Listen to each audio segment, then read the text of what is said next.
কদিন ধরে যা এক নাগাড়ে বৃষ্টি হয়ে চলেছে, বাইরে বেরোনোর কোনো উপায় নেই। এই ছোট বাচ্চাটা বাড়ি থেকে থেকে বোর হয়ে যায়। তাই কাল বেরিয়েছিলাম একটু শপিং করতে। অনেক দিন হয়ে গেছে ওর জন্য কিছু কেনাকাটা করিনি। তাই ওর বাবা বললো, চলো বৃষ্টি তো হচ্ছে না, একটু বাইরে থেকে ঘুরে আসি আর ওর জন্য কয়েকটা জামা টামা কিনে নিয়ে আসি। অনেক দিন হয়ে গেছে ওর জন্য কিছু কেনাকাটা করা হয়নি। আর এই দেখো, ও এসে এখানে ও নিজের ড্রেস চয়েস করছে। না, ওই গাউনগুলো কিনিনি আমরা, জাস্ট দেখছিলাম এমনি। ওগুলো পূজার সময় নেব, পূজার সময় আশা করি আরও ভালো ভালো কালেকশানে আসবে, তো ওই জন্য নিইনি। আর এখানে এসে দেখো না, এই ছোট্ট পুতুলটার সাথে দেখা হয়ে গেছে। ও তো মাম্মামকে নিয়ে ভীষণ টানাটানি করছিল, কিন্তু ও কিছুতেই যাবে না। আর ইনি দেখো, পড়বে ঝরবে তাও পর্যন্ত কোলে থেকে নেমে এসে দেখো কী অবস্থা, দেখো ও মাম্মামের জন্য ড্রেস চয়েস করছে। এত দুষ্টুপনা করে না বাইরে গেলে, আজকাল বাইরে গিয়ে ও আর কোলে থাকতে চায় না, একদম কোলে থেকে নেমে গিয়ে খেলা করবে। ওই দেখো অবস্থাটা দেখো।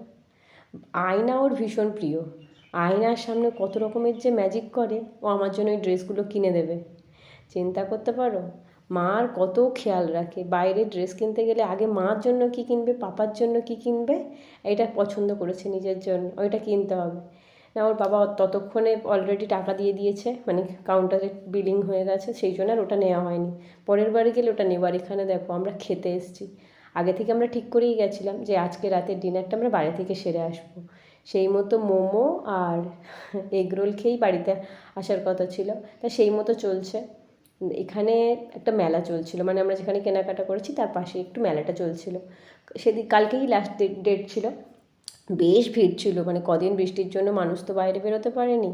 কালকেরে সব জায়গাতেই এত ভিড় কি বলবো, ভীষণ ভিড় ছিল।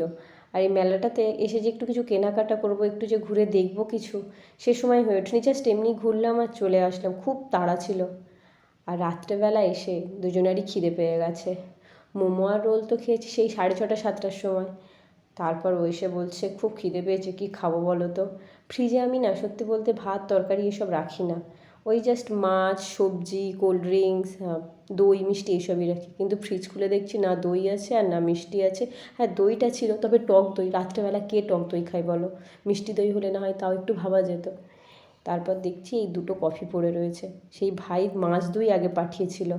সত্যি বলতে এই ক্যান কফি না এর আগে আমি কখনো খাইনি। এটা ক্যান কোল্ড কফি নেসলের। না, টেস্টটা খুব খারাপ লাগেনি, আবার খুব ভালোও লাগেনি। তবে দুটো ফ্লেভার ছিল। আমার থেকে আবার আমার বরের যে কফির ক্যানটা ছিল সেটার ফ্লেভারটা আমার আবার একটু বেশিই ভালো লেগেছিলো। সেই জন্য বরের থেকে কেড়ে কুড়ে নিয়ে আমি ওটাই ফিনিশ করে দিলাম। রাত্রেবেলা তখন বাজে 12টা 10, কার এমন খিদে পায় বলো তো। মানুষ যখন প্রেগনেন্ট থাকে তখন নয় এরকম হয়, কিন্তু আমার অবস্থা দেখো।